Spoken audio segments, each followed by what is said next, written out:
So tonight I'm going to be testing out sleeping in probably what is the most controversial tent of 2023. Good evening, good afternoon. I'm out on Dartmoor again, and it's a weekend, which makes a nice change. No rush and stress and hassle to get here. There was loads, as always. But I'm out tonight with Ash. Hello. From West Country Wild Camping, and then over here Scott. No, Scott. He was coming, but he's a poorly bunny. He's not very well. What's wrong with him? Man flu, isn't it? Cheese legs. He's got man flu and cheese for legs, so he couldn't make it. And it's about 3 o'clock, something like that, 3:30. We're just heading over towards Yes Tour, hopefully, because it's a weekend. It is incredibly busy and there's loads of people hiking their way up here, so there's not a huge amount of space on Yes Tour, so fingers crossed everyone's not got there before us and we'll get camped up. I'm going to be trying out a tent tonight that is been sent out to me. It's a new tent and it's very controversial, so I'll show you that in a bit.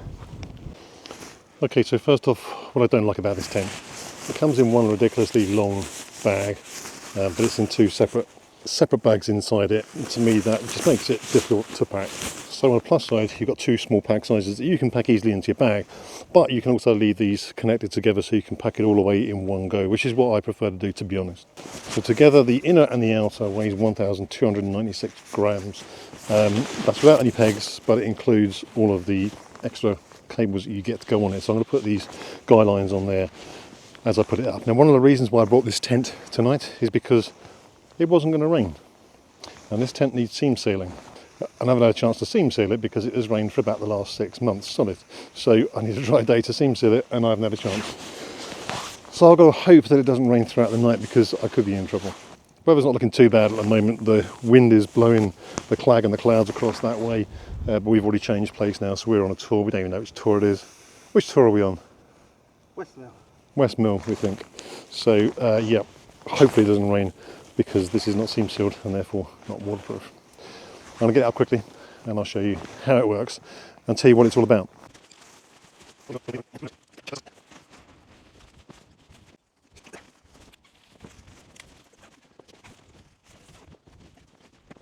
Okay, so that's the outer put up. It's fairly straightforward. I probably made it look a bit of a meal. Made a meal of doing that, but it is identical to putting out the X-Mid. So, as you may have guessed it, this is the Asta Gear Yun Chuan 2. I don't know how you pronounce it.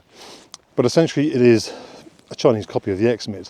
But I'm going to get onto that in a minute, because a lot of people have been talking about plagiarism, people ripping off other people's ideas and taking away from cottage industries, because it's not quite what it seems. I'm going to put the inner up. Basically, this clips to all the corners and into the roof, pretty much the same as the X-Mid.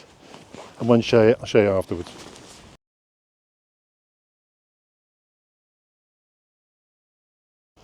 So Ash, how are you finding the stunning weather that we're having up on? Beautiful. What tour? Good. West Mill. West Mill, we Nice think. View of Yes Lovely Tour. view over there of Yes Tour. So yeah, we never got to Yes Tour. It started pouring down with rain.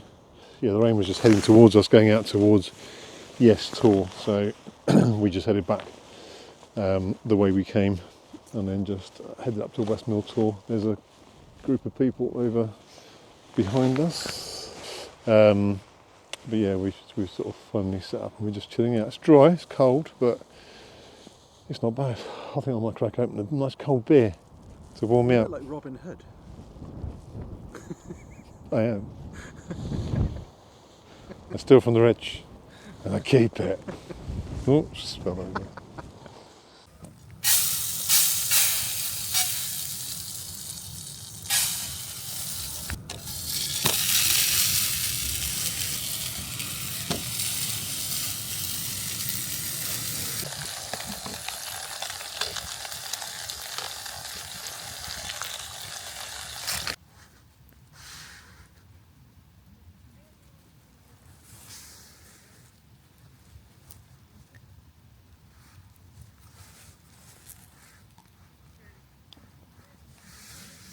Right, burgers are done. I'm looking forward to these. I'm absolutely starving. That's good. They're almost too big. These Tesco's Finest chuck burgers. They're so fat. They take forever to cook. But they are so tasty. Right, apologies I haven't been filming much tonight. The weather's been pretty naff. It's fairly dark. So I've had my burgers, had my beers, Ash nicked one of them, a bit of JD, which is my JD with honey, which is nice, it's gone down well. But I'm going to get some kip now. When I get up in the morning, I'll go over the tent because it's going to be obviously brighter and I can go over it a bit more detail. There's a few things I like about this tent and a few that I don't. So yeah, it'll be down to your judgment and thoughts as to what you think, whether this would be a good alternative to an X-Vid if you're thinking about it. Right, anyway guys, I'll see you in the morning. I think Ash just himself. Good morning. It is about 8 o'clock now. Ash has been up since about 4, getting ready. He's packed up, ready to go. I'm not rushing, but I'm going to go over this tent this morning. So I'm going to tell you the bits I like and the bits I don't like about this tent in comparison to the X-Men. But it's a chilly one. The tent is covered in frost. So we hit some fairly low temperatures last night. Only got down to about 0. It wasn't sub-0, but as you can see, it's crunchy. But it's a lovely morning, nice and clear. Moon's out, I don't think you can see that. But it is a lovely clear morning, which is nice. I'm going to get some breakfast on first and get a coffee and something to eat, and then I'll go over this tent.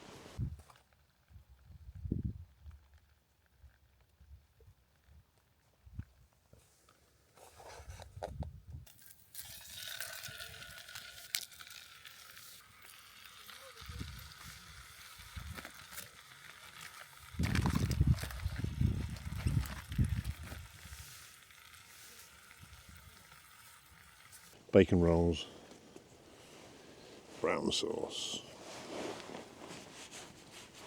I had a lot of complaints of people telling me that I shouldn't be putting red sauce or tomato ketchup on bacon rolls.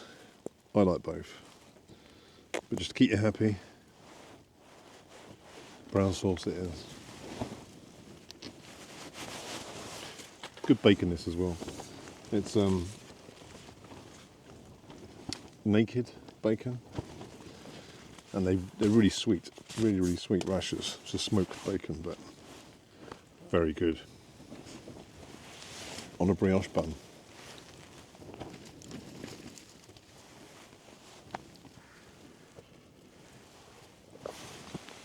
Well, it has turned into a cold but absolutely stunning morning. The ice is cracking off and falling off the tent at the moment in the wind, which is a bit annoying because all the ice is falling inside. But it's a beautiful morning, absolutely stunning.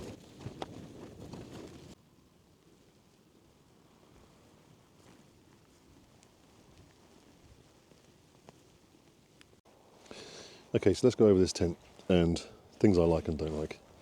First off, I thought, great, this has got 3 door tie points to hold the door back, whereas the X-Men only has 1.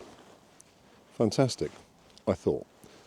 These are the worst tie-back clips I've ever had to deal with. They're absolutely terrible. It's just one long string on one side that goes through the hole and you tighten it. Now that's very similar to the Fuel Raven one that I've got, but the Fuel Raven one seems to fit through the hole a lot easier and able to tighten it up a lot easier. This, the loop is just too small and you really struggle, particularly with gloves on, particularly this morning when it's covered in frost and ice and freezing cold. It is not easy. The guy out points are in different places. So there is one above the door here, one on the side, and the same on the back. So it's a little bit different to the X-Mid in that their main guy out points are on the top. Now there is a loop here, that you could use, and that would tighten this up. But I think this is designed so that you can hang it from a tree and you haven't got to use trekking poles. The guidelines that they give you, there are 4 for those 4 points, as you can see on the other side there as well. I tried it from here and it doesn't reach, it's not long enough at this height to get down to the floor. So realistically they are only for those 4 guy up points, so you'd need to put an additional line on the top here coming down to the bottom, particularly if you want to tighten this section up, because as you can see there's quite a dip in the roof. And this brings me on to something else. As you can see, this side is very low to the ground, touching it. This side is a lot higher up. Now, the poles are designed to be at 135 centimetres high, which is a lot higher than the X-Mid, so it gives you more headroom. The problem is, the entire tent would have a gap like this underneath it, rather than being down to the ground. So in weather like this, freezing cold, where there's a wind, it's going to be going straight through underneath the tent. So I lowered it each side just enough to keep it down lower than what it should be, to give me a bit more protection from the wind. And then the inner became quite loose and it sags quite a bit. So if you look from here, in that corner at the back there, it's really not tight. And you can pull these straps here and tighten up the inner, so you can pull it higher up. But then the problem is, the inside has no gap between the outer. So, being this is a 4-season inner, it is solid bottom half, mesh top half, but this was touching the outer. You can see it's touching the outer at the top there. And there's nothing you can do about that because of this dip here. And I can't really see a way around it other than raising the whole thing up so that it's fully to 135 centimetres and then having a massive gap underneath the tent. Excuse my bacon cooking in the background. The vestibule is huge. I think it's actually probably bigger than the X-Mid, and there is storage behind there, so I had my rubbish bag tucked behind. So there is plenty of space, and that is on both sides obviously, so you've got loads of room. Inside, again, there is more head height, but the roof hangs down a bit more. Excuse the junk. But there's plenty of space in here. It was a nice, comfy place to be. So I do like the extra space over my X-Mid because I got the X-Mid 1, so I'm not comparing it to my X-Mid 1 and saying it's a better, more spacious tent because it's a 2-person and mine is a 1-person. Now I may be wrong here, but I'm pretty sure that my X-Mid has got a single zip that goes up and down. This has got 2-way, so you can actually open and vent or just look out the top section. And I think the X-Mid is only 1 up and down zip. It's got an air vent on each door, which is fine. That's all been good. The door actually has 2 separate line lock adjusters, so instead of having a clip that attaches these two together with 1 line lock adjuster like on the X-Mid, this has got 2 individual line lock adjusters. So I prefer the X-Mid version because from the inside I can unclip these 2 and open the door. With this you can open the door, but then you've got to try and get out to here to the actual peg to unclip it, and that's a bit of a pain in my mind.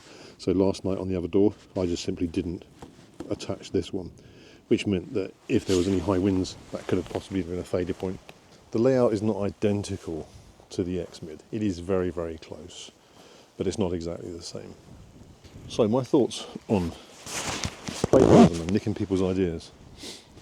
First off, let's go back to 2016. Sierra Designs brought out a tent called the High Route.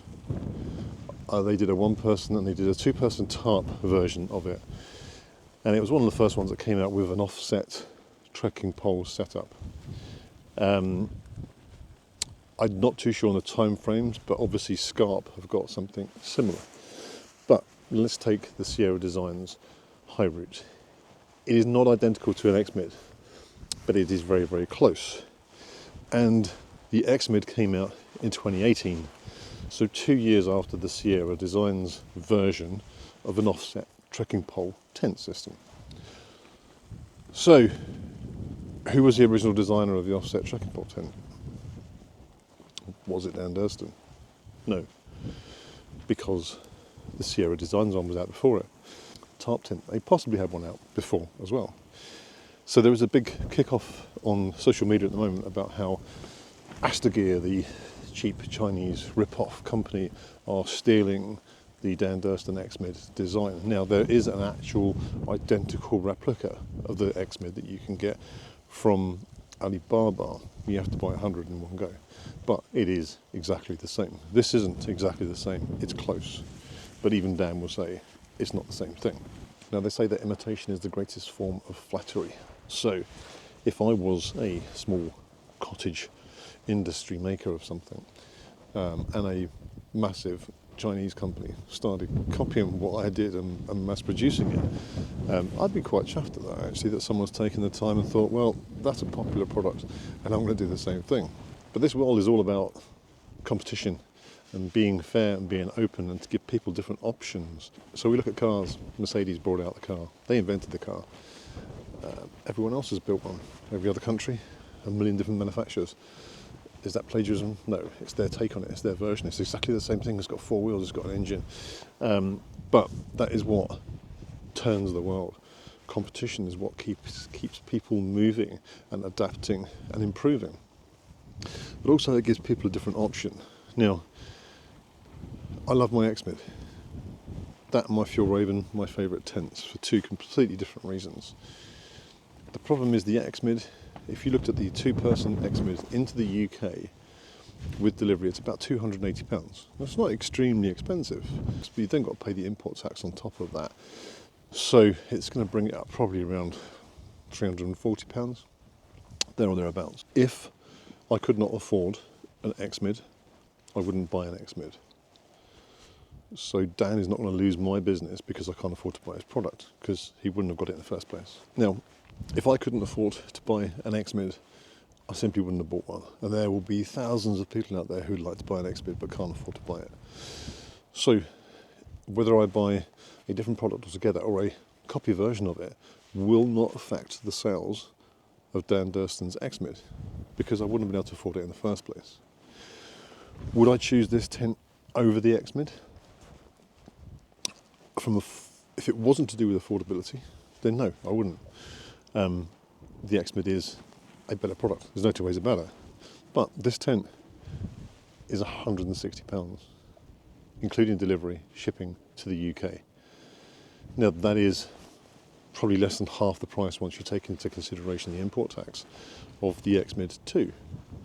So this is not going to take business away from Dan Durston and his X-Mid. So all this kick-off about being copied and people complaining that the Chinese are ripping everyone off and mass producing stuff cheaply, that's life, that's the world, get used to it. Otherwise we'd all drive Ferraris and one-off cars, right? We buy versions of vehicles and products to suit our budget, and that is all this is. It's someone going, well, do you know what, I can make that cheaper for people who can not afford to buy the more expensive version. And why not? No one kicked off about Nature Hike with their Opalus 2 saying, oh, it's a rip-off of the Fjallraven Nabisco Shape 2. It is, it's identical. There was no problem with that, because it's a completely different tent. It's aimed at different people and different budgets, and that's what we've got to consider. So it boils down to who you are and your budget. If you cannot afford to buy a Dan Durston X-Mid, then you will never buy one, full stop. So whether you go and buy yourself a Nature Hike Cloud Peak or a Lanshan 2 instead, that will never be a problem. But for some reason people have a problem with buying the Asta Gear, and I don't see that as an issue. It's just simply about affordability. Now, I'm not saying that Dan Durston should bring his prices down to the same price. At the end of the day, it's a product that is worth a certain amount of money, and it needs to make him a certain amount of money to be able to produce it. So he is a cottage industry. He doesn't mass produce the stuff and do it cheap. He does it all himself. He's probably got some helpers, I'm sure. But it is a great product. It's a great tent. The Asta Gear one is just a cheaper version of that. That's what we've got to realise. Stop kicking off about it being rip-offs and plagiarisms, because the design was never Dan Durston's in the first place. It's very, very similar to the Sierra Designs High Route. So that design was already out there in the first place. Taking a design, adapting it and changing it and making it your own, that's fine. And that doesn't seem to be an issue if you're a cottage company. But when a mass-produced company does it, then it's a big problem. And it's not. So I think everyone needs to calm down about this, because it's not going to affect Durston. If you can't afford to buy an X-Mid, as I say, you'll buy this, or you won't buy an X-Mid. So he's not going to lose out on any sales. It just gives you, the viewers, us, the people, other options at a more competitive price. Right guys, there's me all packed up, leave no trace as always. That was my spot down here. Hope you enjoyed the video. If you did, hit a thumbs up, really helps the channel. If you're not subscribed, then hit the subscribe button, and I will see you all in the next one. Cheers guys.